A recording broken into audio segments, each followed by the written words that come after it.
भगवान जी दुर्गा माई को घोसरी हम अपना के पे हमी है देखो गाड़ी के देते हो ना हाथ पकड़ो में ए ना हो ना हो देखो ना हो हाथ में के चौक काहे पहना तब ना कोनो कहत सो संतोष पागल के में हाथ ओइ घर चढ़ दिन मारब तू के कर मेरन हो मामला के संतोष पागल के तो छिनार ये नाम सुन ले बनी घोसरी हमरा कहते सरारी लोगी हुमा के देखो तोहरे के ए मां के हुमा के कौन अरे एक से भी बचला बे माल आइल बे ट्रक से उतरल लेखे कैसे छुई यही तर काहे के छुआ के फेरा में लागल बानी हां हमार ग्राहक हिया आओ ऊ का करबू तो लगा के संडिल ह वे पहना तार मरद खाती है है ना सता हुमा के दिखाओ हुमा के अरे अरे के उठलाली लगावलू बालिया के बाली नवा दाके नाथुनी काना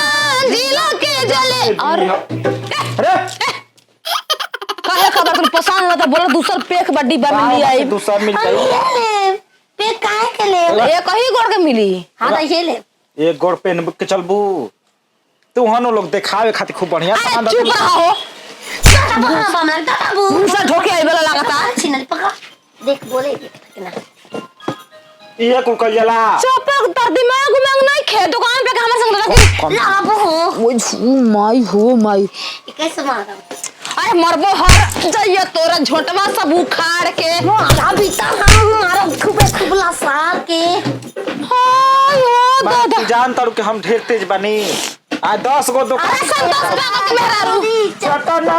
संतोष पागल के मेरा ठीक से कर वो ना के गाड़ी आवेला पागल का तू कर गया तनु ठीक बा बाबा देख ला का चाह तारू जलेबी तब बुझा का का के आदमिया के हमें का बमला ओए छो दादा कान सन पुल करवा हे बचवा जो लेवे के बोला ले जा दुकान में हमर ग्राहक भाग जाई एकरा देख के नाचल जाई तब जाई के हम ना नाचब हर दुकाने घूम घूम नाच नाच कुछ ला मत चल द घरे तोर घर में लिखवा लगन चालू होखे वाला बा